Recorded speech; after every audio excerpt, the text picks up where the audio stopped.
Marcus Chen had always been a fighter. Not the kind who picked fights in bars or looked for trouble on street corners, but the disciplined kind. The kind who spent 15 years mastering Taekwondo until the black belt around his waist felt like a second skin. At 32 years old, he had won tournaments, broken boards with his bare hands, and taught dozens of students the art of self-control and respect. But respect was something he struggled with when it came to rules he didn't agree with. That's what brought him to Athens on a hot summer afternoon.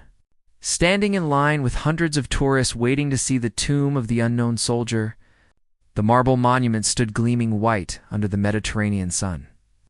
Guarded by the Evzons, elite Greek soldiers dressed in traditional uniforms with pleated skirts and pom-pom shoes.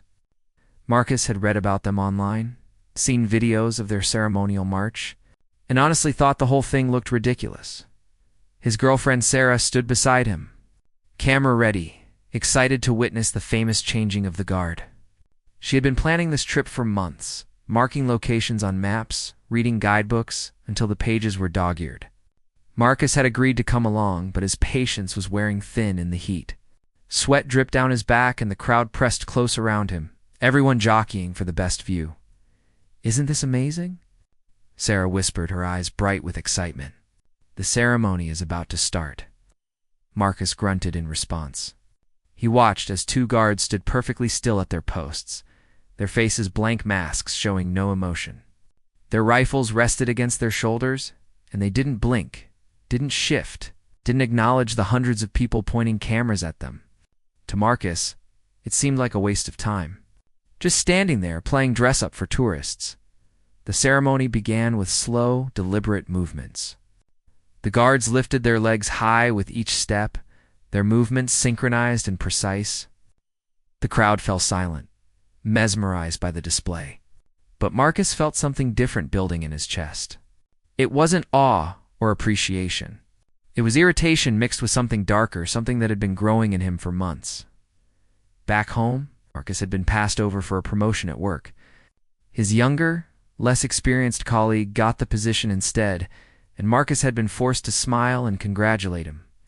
His dojo was struggling financially, with members leaving for a newer, flashier gym across town. Sarah had been hinting about marriage, about settling down, but Marcus felt like his life was slipping out of his control. He felt invisible, irrelevant, like one of those guards standing uselessly at a post while the world moved around him. "This is so stupid," Marcus muttered.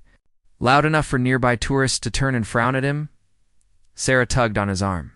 "Marcus, please, just enjoy it." But he couldn't enjoy it. The guard closest to him stood so still, so rigid, and Marcus felt a sudden, overwhelming urge to make something happen. To prove he wasn't invisible.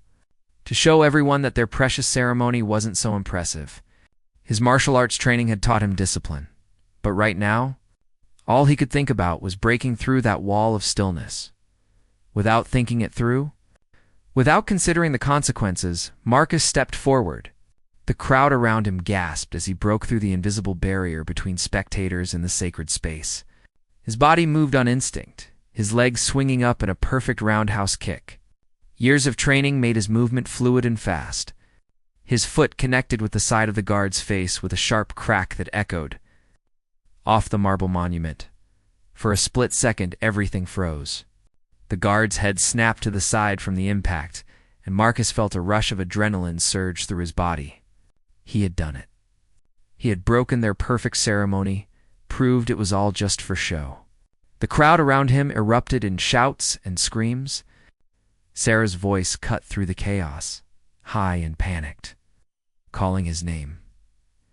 But then Marcus looked at the guard's face, and his stomach dropped. The man's expression hadn't changed. Despite taking a full-force kick from a black belt martial artist, the guard's face remained completely blank. No pain, no anger, no surprise. His eyes stared straight ahead as if nothing had happened. Slowly, mechanically, the guard turned his head back to center. Resuming his position exactly as before, Marcus stumbled backward, his confidence crumbling. This wasn't how it was supposed to go. The guard should have fallen, should have broken character, should have reacted somehow. But instead, he stood there like a statue. Like Marcus's kick had been nothing more than a breeze. Then Marcus heard the footsteps. Heavy boots on marble, moving fast. He turned to see more guards rushing toward him, and behind them, police officers in dark uniforms. The other tourists scattered, giving them a clear path. Sarah had backed away too, her hand covering her mouth, her face pale with shock. Reality crashed down on Marcus like a wave. What had he done?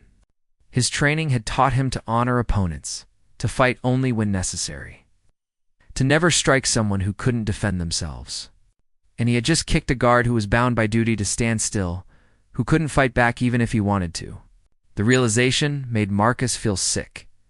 The police reached him in seconds. Rough hands grabbed his arms, yanking them behind his back. Metal handcuffs clicked around his wrists, cold and tight. Voices shouted at him in Greek, words he couldn't understand but whose meaning was crystal clear. He was in serious trouble. As they dragged him away from the monument, Marcus caught one last glimpse of the guard he had kicked.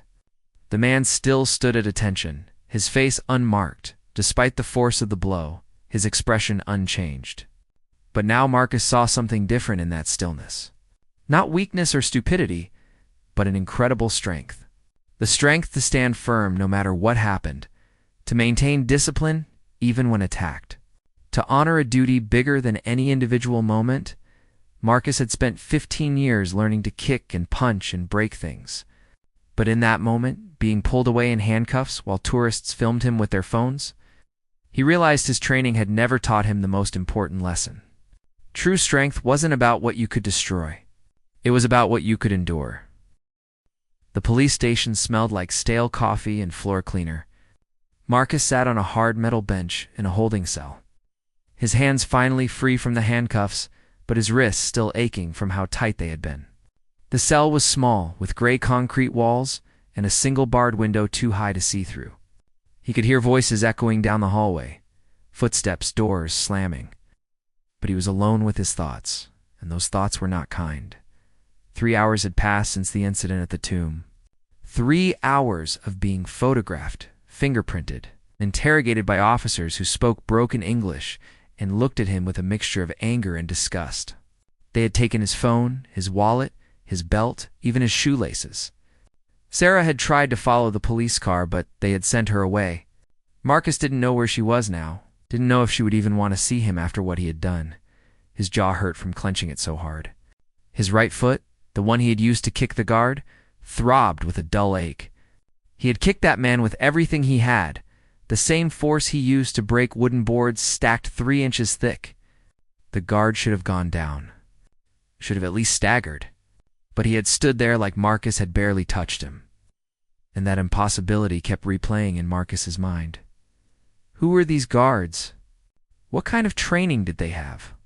Marcus had spent 15 years conditioning his body and mind, but he had never learned to take a full-force kick to the face without flinching. The thought humbled him and frightened him at the same time.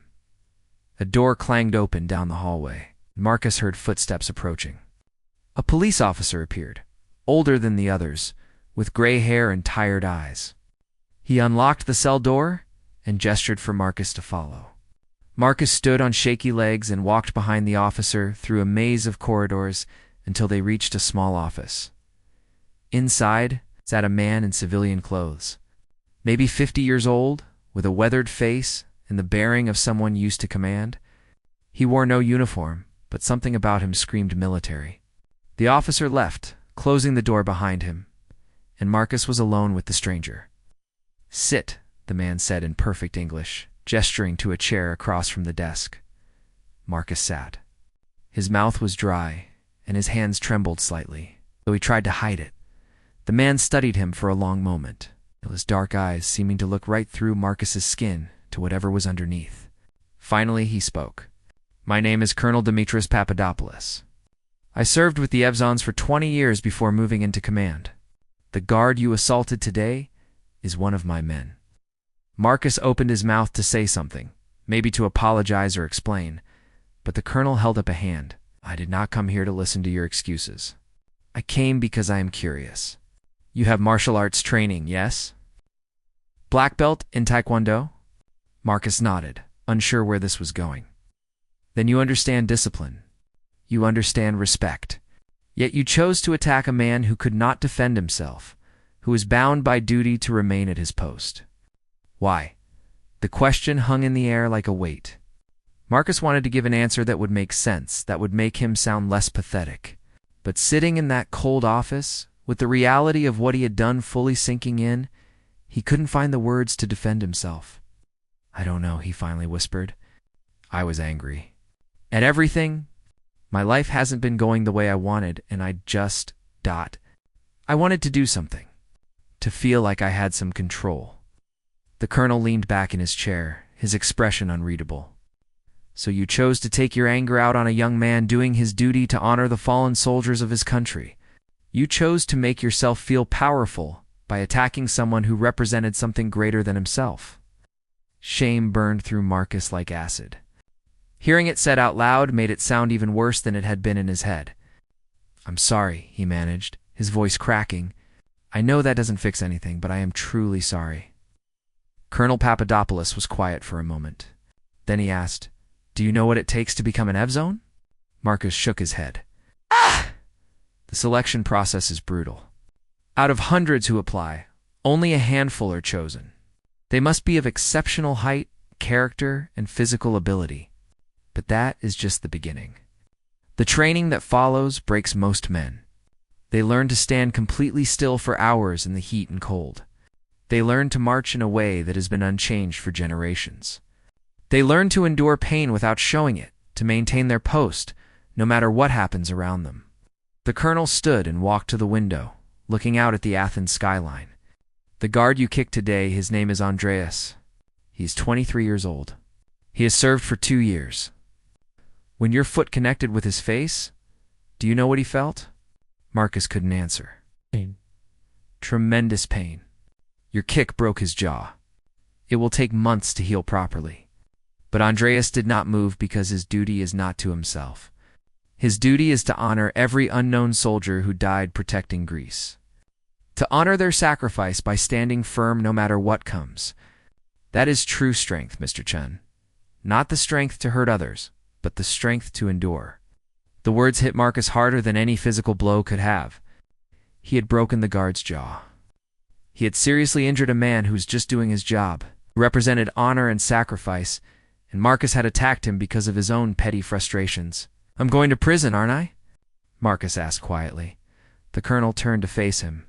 "That depends. The Greek government takes attacks on the Evzones very seriously. You could face up to 5 years in prison. You will certainly face a substantial fine. Your assault was captured on dozens of cameras and has already gone viral online. Your life as you knew it is over." Marcus felt like the floor was dropping away beneath him. 5 years. His dojo would close. Sarah would leave him.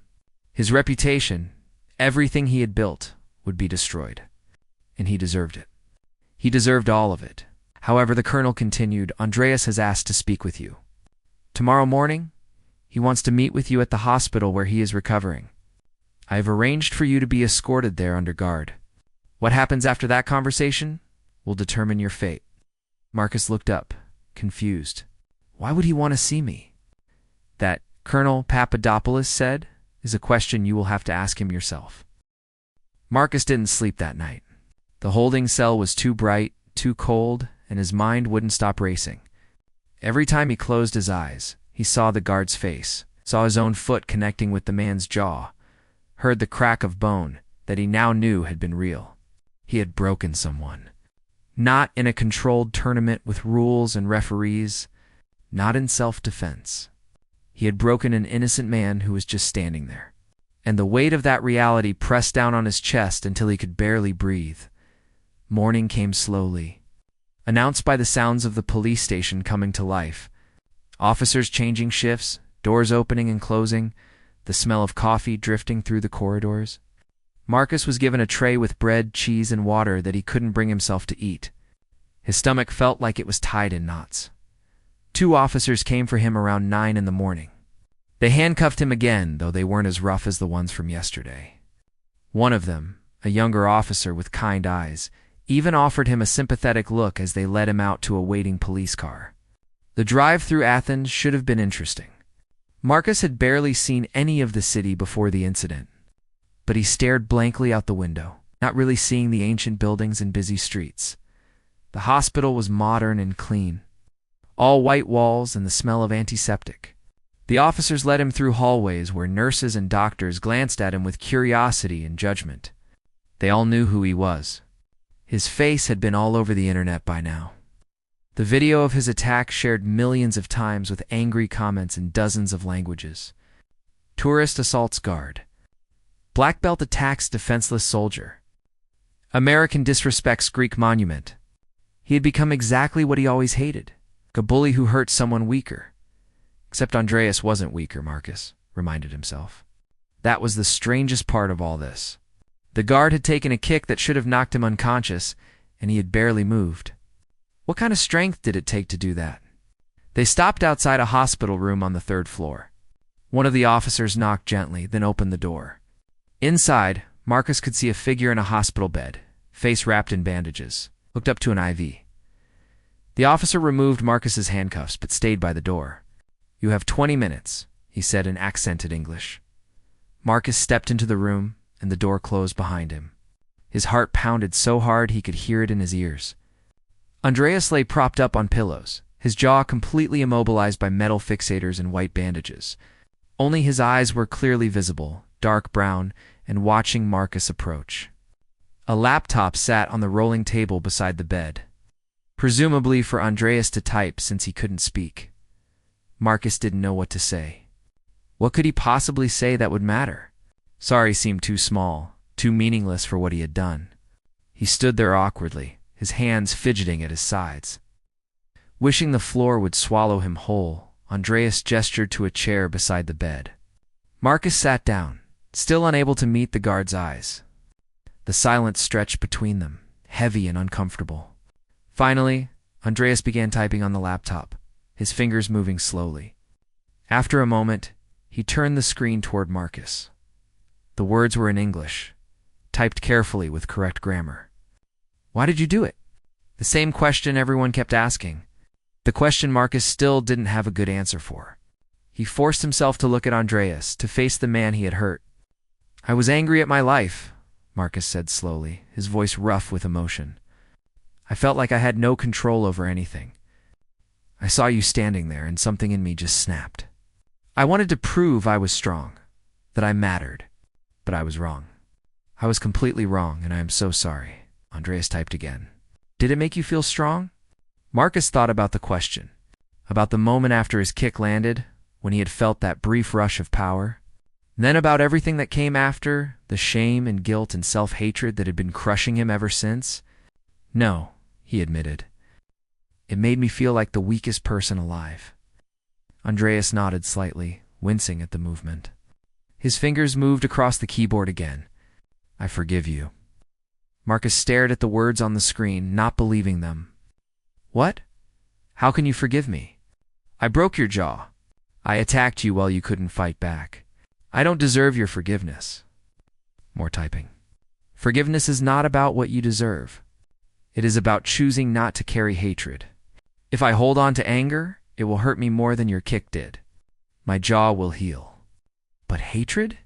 That stays forever if you let it." Tears burned in Marcus's eyes. He had spent 15 years training his body, but had never trained his heart or mind to be this strong. This man, barely out of his teenage years, had more wisdom and strength than Marcus had accumulated in over 3 decades. "Why did you want to see me?" Marcus asked. "The colonel said you requested this meeting." Andreas typed for a longer time now. When he turned the screen, Marcus read, "I wanted you to see that I am a person, not a target, not a statue. A person with a family, dreams, fears. I wanted you to understand what your anger cost. But also, I wanted to give you something. Give me something." Marcus was confused. Andreas slowly reached to the bedside table and picked up a folded piece of paper. He handed it to Marcus with his free hand. Marcus unfolded it carefully. It was a letter written in careful English, explaining the history and meaning of the F zones, how they represented honor, sacrifice, discipline, and service, how their training taught them to put duty above self, to stand firm in the face of any challenge, to represent something greater than one man. At the bottom of the letter, Andreas had written a personal note. Your martial arts taught you to break things. Our tradition teaches us to remain unbroken. Both have value. But strength without purpose is just violence. Perhaps your purpose now is to learn what you were never taught, to be strong in a way that builds rather than destroys. Marcus read the letter 3 times, each word cutting through his defenses. This young man, lying in a hospital bed with a broken jaw, was teaching him more about true martial arts than any master ever had. The discipline Marcus had learned in Taekwondo was supposed to be about self-control, respect, and using strength responsibly. But somewhere along the way, Marcus had forgotten those lessons. He had let his black belt make him arrogant, had let his skills make him feel superior. And when life challenged him, when things didn't go his way, he had used his training not to build himself up, but to tear someone else down. What can I do? Marcus asked, his voice breaking. How can I make this right? Andreas typed slowly. You cannot change what happened, but you can choose who you become after this. My colonel tells me you may go to prison. If you do, use that time to think about what kind of man you want to be. If you do not go to prison, use your freedom to teach others what you have learned. Show them that real strength is not about power over others. It is about power over yourself. Marcus wiped his eyes, not caring that tears were streaming down his face. I will, he promised. I swear to you, I will spend the rest of my life trying to be worthy of the forgiveness you're giving me. Andreas nodded and extended his hand. Marcus took it gently, feeling the firm grip despite the pain the guard must be in. In that handshake, something passed between them. Not friendship exactly, but understanding. A shared moment of human connection that transcended the violence that had brought them together. The days following Marcus's meeting with Andreas moved like a strange dream. He was transferred from the holding cell to a different facility while Greek authorities decided what to do with him. His case had become international news, sparking debates about tourist behavior, respect for cultural traditions, and the consequences of viral videos. Some people online called for him to be locked away for years. Others, surprisingly, began to share his story as a cautionary tale about anger and its consequences. Sarah came to visit him on the 3rd day. She sat across from him in the visiting room, her eyes red from crying, her hands folded tightly in her lap. For a long time, neither of them spoke. Marcus couldn't find the words to explain or apologize. Everything he wanted to say seemed hollow and insufficient. I saw the video, Sarah finally said, her voice small and hurt. Everyone saw it. My parents called me, crying, asking what happened to you. Your students have been calling my phone non-stop. The news reporters won't leave me alone. Marcus felt another wave of shame crash over him. He hadn't just destroyed his own life with his actions. He had damaged hers too. I'm so sorry, he managed. I don't even know who you are anymore, she continued, tears spilling down her cheeks. The Marcus I fell in love with was disciplined, kind, respectful. He taught children that martial arts was about self-control and protecting others. He would never hurt someone who couldn't fight back. Where did that person go? It was a fair question, and Marcus forced himself to answer honestly. I think I lost myself somewhere along the way. I let my ego grow bigger than my character. I started believing that my black belt and my skills made me special, made me better than other people. And when life didn't give me what I thought I deserved, I got angry. I blamed everyone else instead of looking at myself. Sarah wiped her eyes. The man in the hospital, Andreas, he posted something online yesterday. Did you know? Marcus shook his head. He had no internet access in detention. He posted a photo of himself with the letter he wrote to you. He explained what happened in your meeting and said that he forgave you. He asked people to stop sending death threats to you and to me. He said that hatred and revenge would not heal his jaw, but that forgiveness and understanding might heal something more important. Marcus felt his throat tighten. Even from his hospital bed, Andreas was showing more grace and strength than Marcus had shown in his entire life. Because of his post, some people are listening, Sarah continued. Not everyone, but some. There's a petition started by a group in Athens asking the court to show you mercy. They say that if Andreas can forgive you, there might be a path to redemption rather than just punishment. Do you forgive me? Marcus asked quietly, not sure he wanted to hear the answer. Sarah was silent for a long moment. I don't know yet, she admitted. What you did hurt me too. It embarrassed me and scared me. I saw a side of you I didn't know existed, and I'm not sure I can trust that it won't come out again. But I want to believe that people can change. Andreas seems to believe it. So, I'm here and I'm listening. It wasn't forgiveness, but it was more than Marcus deserved. I am going to change, he promised. Whatever happens with the court case, whatever punishment I receive, I am going to become the person I should have been all along. Sarah stood to leave, pausing at the door. I hope you do, Marcus. I really hope you do. A week later, Marcus stood in a Greek courtroom, wearing borrowed clothes that didn't fit quite right. His lawyer, paid for by his parents who had flown in from California, stood beside him looking nervous. The prosecution had made it clear they wanted to make an example of Marcus. Assaulting the Ebzons was a serious crime, and with the video evidence, there was no question of his guilt. But something unexpected happened. Andreas appeared in court, his jaw still wired shut, supported by 2 fellow guards. Through his lawyer, he read a statement that asked for leniency. He explained their meeting, the letter he had written, and his belief that Marcus had learned his lesson. Colonel Papadopoulos also spoke, describing his own meeting with Marcus and his assessment that the young man was genuinely remorseful. The judge, an older woman with sharp eyes and a no-nonsense demeanor, listened to everything carefully. She questioned Marcus directly, asking him to explain his actions and what he had learned.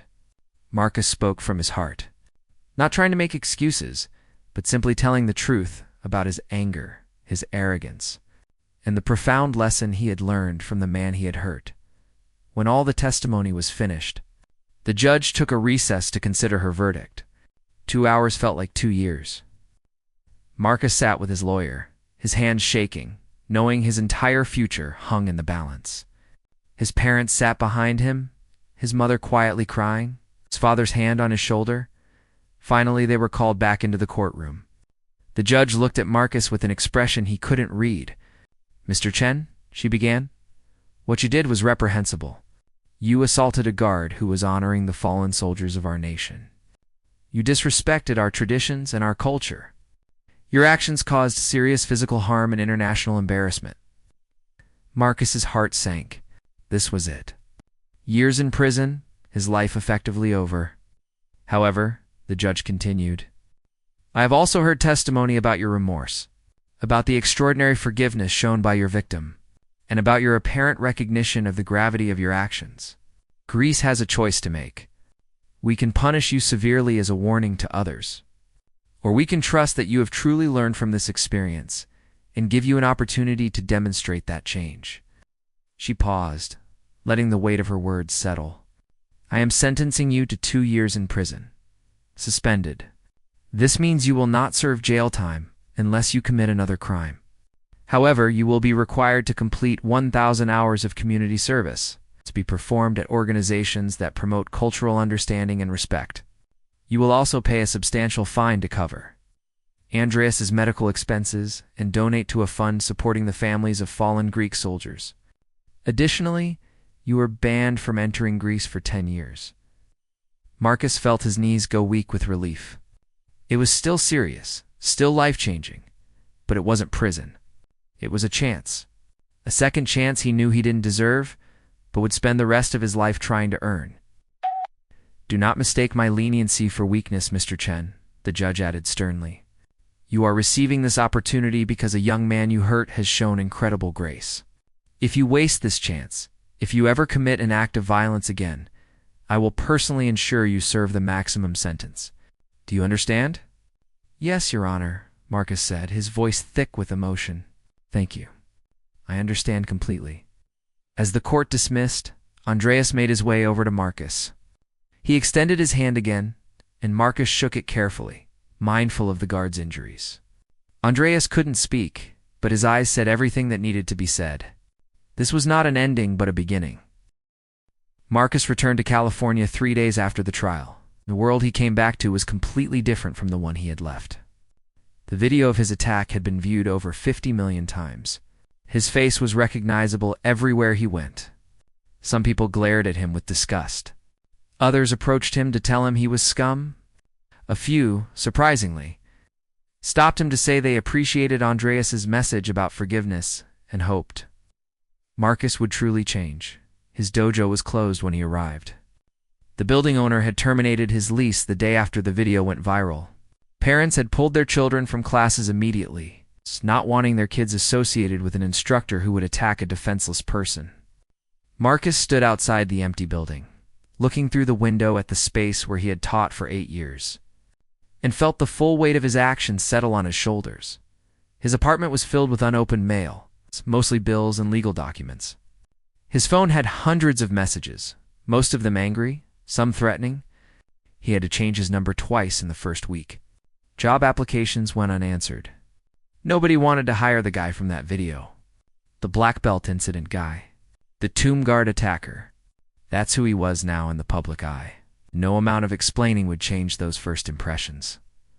Sarah had agreed to meet him for coffee. 2 weeks after his return, she looked tired, her normally bright smile replaced by something more cautious and guarded. They sat across from each other in a quiet corner, both nursing cups of coffee neither of them really wanted. "I've been doing a lot of thinking," Sarah started, not quite meeting his eyes.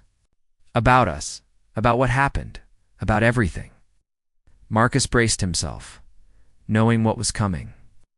"I care about you, Marcus. I really do. But I can't be with someone I don't trust. And right now, I don't trust you. I don't trust that you won't let your anger control you again. I don't trust that I really know who you are under the surface." "I understand," Marcus said quietly. It hurt, but he understood. "I'm sorry for dragging you into this. You didn't deserve any of it." "I'm going to stay with my sister in Portland for a while," Sarah continued. "I need space from all of this, from the attention and the questions. Maybe in the future, when you've had time to really change, and you've proven that what you said in court was real, maybe we can talk again.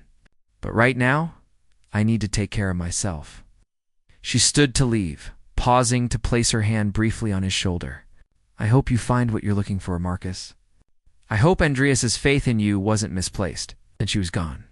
Walking out of the coffee shop, and for the time being, out of his life, Marcus sat alone for a long time after she left, staring into his cold coffee. He had lost everything he thought mattered: his dojo, his reputation, his relationship, his sense of identity. But maybe he thought he needed to lose those things to find something more important. He needed to lose who he thought he was to discover who he could actually become. The next day, Marcus started his community service at a local cultural center that promoted understanding between different communities.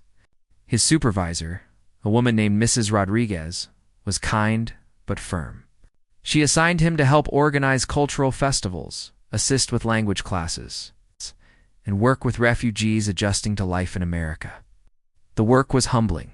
Marcus, who had always been the teacher, the expert, the one in control, now found himself at the bottom of the ladder, doing whatever needed to be done.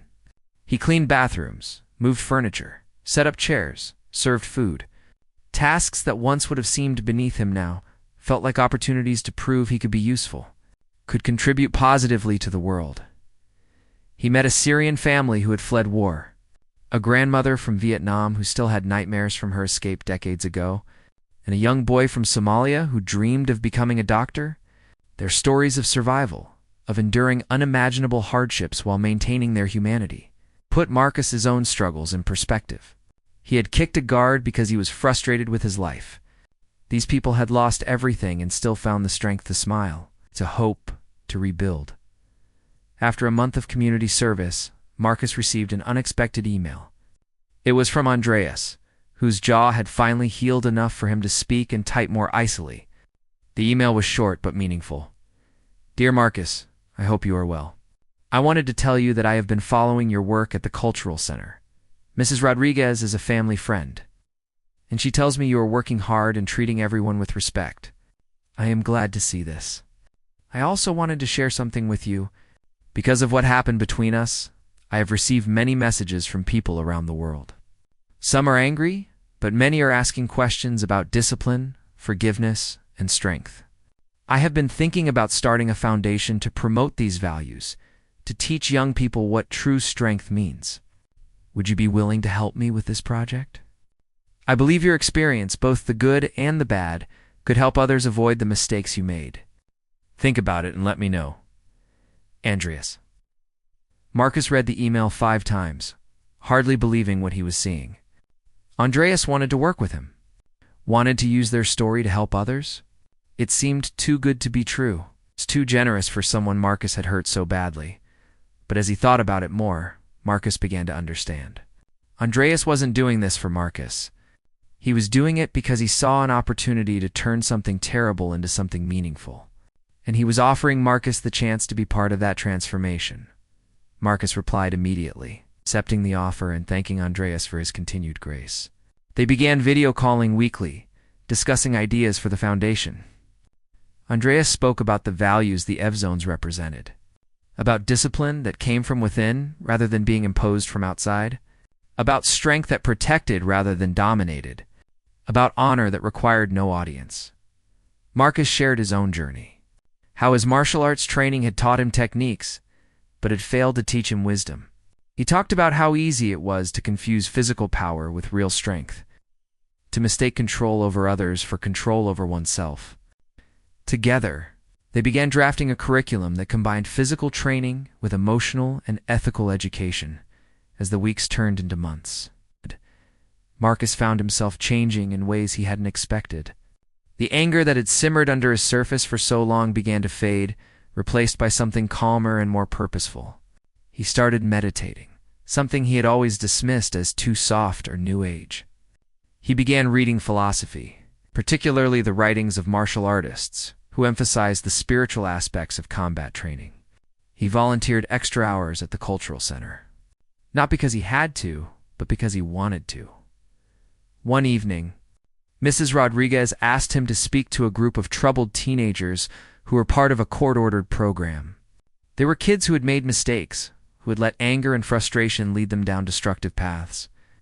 Marcus stood before them, seeing himself reflected in their defensive postures and hard expressions. He didn't sugarcoat his story. He told them everything: the kick, the arrest, the shame, the consequences. He showed them the video that had ruined his reputation, forcing himself to watch his own worst moment play out on the screen. He saw some of them flinch when his foot connected with Andreas's face, saw others look away in discomfort. I thought I was strong, Marcus told them. I had a black belt. I could break boards and win tournaments. I thought that made me powerful. But real power isn't about what you can destroy. It's about what you can build. It's about the control you have over yourself, not over others. The guard I kicked Andreas, he showed me what real strength looks like. He took my attack without moving, without retaliating, without even showing anger. And then he forgave me. That took more strength than anything I've ever done in my life. One of the teenagers, a young man with tattoos covering his arms and a scar across his eyebrow, raised his hand. But aren't people going to walk all over you if you just take it? If you don't fight back? It was a good question, one Marcus had asked himself many times. There's a difference between being strong and being passive, he explained. Andreas didn't fight back because he was on duty representing something bigger than himself. But that doesn't mean he's weak. The discipline it takes to stand still when someone attacks you, to maintain your purpose even when it's hard, that's a different kind of fighting. You're fighting against your own impulses, your own ego. And that's the hardest fight there is. Another student, a girl who couldn't have been more than 16, spoke up quietly. Did you ever get your dojo back? Did people forgive you? Marcus shook his head. No. Some people have forgiven me, but most haven't. And that's okay. I have to accept that my actions have permanent consequences. I may never teach martial arts in my own school again, but I can still use what I learned to help others. That's what I'm trying to do now. After the session, several of the teenagers stayed to talk with him. They asked questions about his training, about Andreas, about how to control anger. Marcus listened more than he spoke, recognizing that these kids didn't need lectures. They needed someone who understood what it felt like to mess up badly and still find a way forward. 6 months after the incident, Marcus received another message from Andreas. The foundation was approved and registered as a non-profit organization. They had secured funding from several donors who believed in their mission. They were ready to launch their first program. A summer camp that would combine martial arts training with lessons on discipline, respect, and emotional control. Andreas had a request. He wanted Marcus to come to Greece to help run the camp. He knew it would be difficult, that Marcus was banned from entering the country. But Andreas had petitioned the Greek government, explaining the foundation's mission and arguing that Marcus's presence was essential to its success. After months of paperwork and appeals, the government had granted Marcus a special visa, allowing him to enter Greece specifically for the foundation's work. Marcus stood at the airport, his carry-on bag packed with clothes and teaching materials, his heart pounding with nervousness and excitement. He was returning to the place where his life had fallen apart, but this time, he was returning to help build something new. The Athens summer camp was held at a military facility outside the city, a place surrounded by olive groves and mountains. 30 teenagers from across Greece and neighboring countries arrived that first morning, a mix of troubled kids from disadvantaged backgrounds and young people who simply wanted to learn discipline and self-defense. Marcus stood with Andreas and Colonel Papadopoulos, watching the students file off buses with their bags and uncertain expressions. Andreas looked different from the last time Marcus had seen him in person. The bandages were gone, his jaw fully healed, though he said it still ached when it rained. He smiled as he greeted each student, his energy infectious and warm. The colonel, now retired from active duty, had volunteered to help oversee the camp. He nodded at Marcus with something that might have been respect. A stark change from their first meeting in the police station. The opening ceremony took place in an outdoor amphitheater as the sun climbed higher in the sky. Andreas spoke first, explaining the purpose of the camp. Then, to Marcus's surprise, Andreas asked him to share his story. Marcus stepped forward, facing 30 pairs of young eyes, and once again told the truth about what he had done. He expected judgment, maybe even hostility. Instead, he saw recognition in many of their faces. These kids understood what it meant to make mistakes, to let emotions control actions, to hurt people without meaning to. When he finished speaking, a boy of about 14 raised his hand. "Do you still practice martial arts?"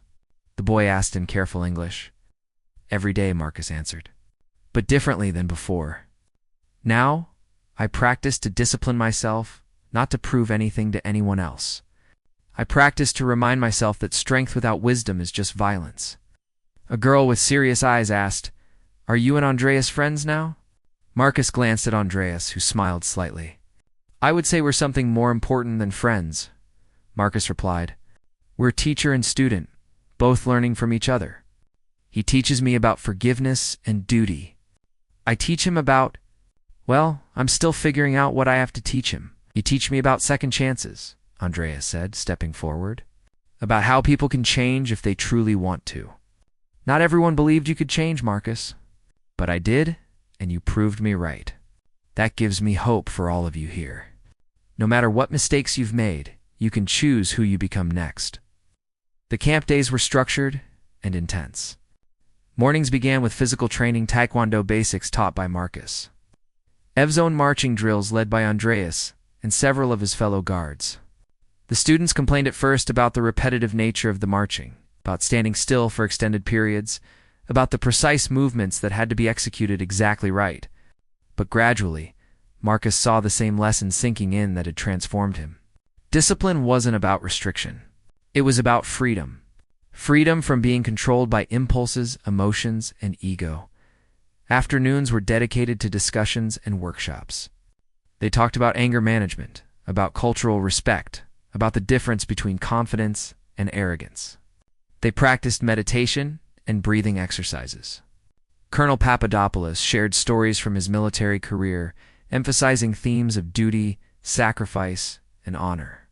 The students were initially skeptical, these modern teenagers, unused to such old-fashioned concepts. But the colonel had a way of making these ideas relevant, connecting them to things the students cared about: loyalty to friends, standing up for beliefs, protecting family in the evenings.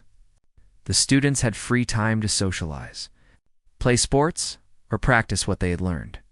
Marcus often found small groups asking him for extra training, wanting to perfect a kick or understand a technique better. He taught them patiently, remembering his own early days of training when every movement felt awkward and impossible. But he also emphasized the why behind each technique, the control and restraint that made martial arts an art rather than just fighting.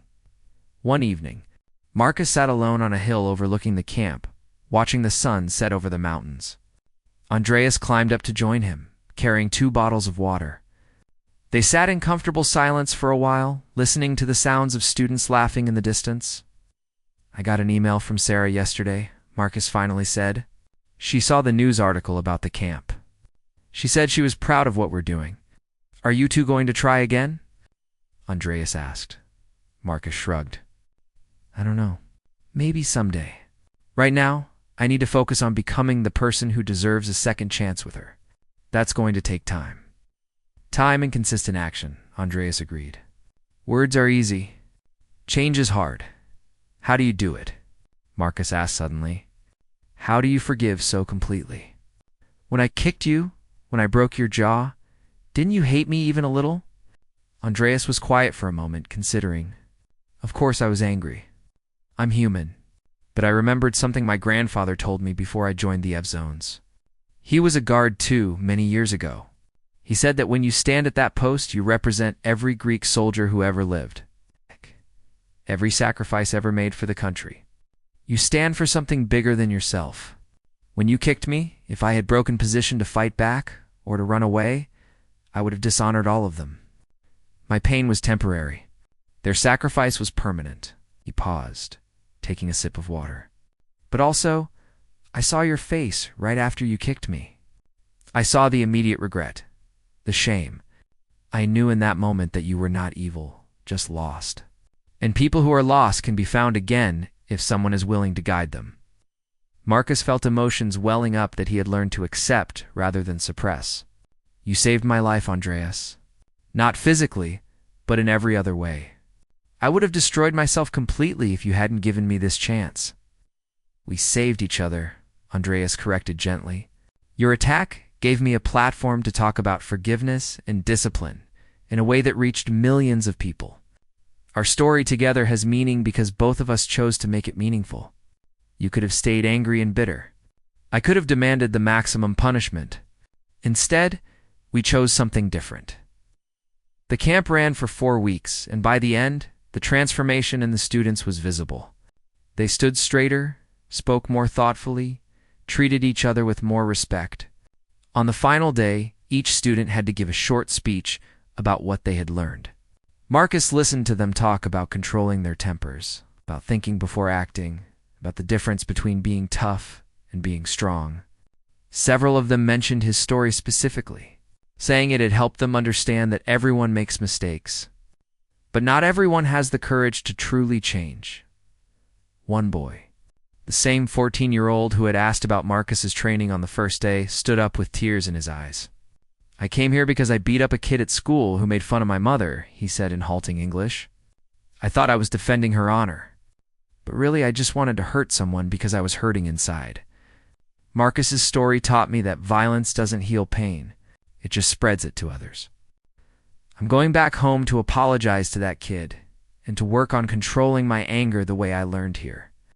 The closing ceremony was attended by parents, local officials, and media. Andreas and Marcus stood together as Colonel Papadopoulos presented each student with a certificate. News cameras captured images of Marcus and Andreas side by side, the attacker and the victim now united in a shared mission. The story went viral again, but this time the comments were different. Instead of hatred and calls for punishment, people expressed hope, talked about redemption, and asked how they could support the foundation's work. After the ceremony ended, and the students had departed with their families, Marcus found himself back at the tomb of the unknown soldier. He had avoided this place since his return to Greece, afraid of the memories it would stir up. But now, standing there with Andreas beside him, he felt something different. Not shame, though that was still there. Not pride either. Just a quiet sense of purpose. "I'll never be able to fully make up for what I did," Marcus said, watching the guards perform their synchronized march. "You're not supposed to make up for it," Andreas replied. "You're supposed to learn from it and help others learn too. That's the only way forward." They stood together in silence, watching the ceremony that Marcus had once mocked and attacked. Now he saw the beauty in it, the dedication, the symbolism. These guards stood here every day, regardless of weather or circumstance, maintaining a tradition that connected present to past, honoring those who had given everything. It was a living reminder that some things were worth standing for, worth protecting, worth preserving. As they walked away from the monument, Marcus's phone buzzed with a message. It was from Mrs. Rodriguez back in California. The Cultural Center wanted to offer him a permanent position as a program director, creating and leading initiatives that promoted cross-cultural understanding and conflict resolution. The pay wasn't great, but it was meaningful work, work that mattered. He showed the message to Andreas, who grinned. "See? The universe rewards those who choose to change. Or maybe the universe just gives us opportunities, and we have to choose whether to take them," Marcus countered. "Either way, you're taking it. Yes?" Marcus thought about the question. A year ago, he would have dismissed such a position as beneath him.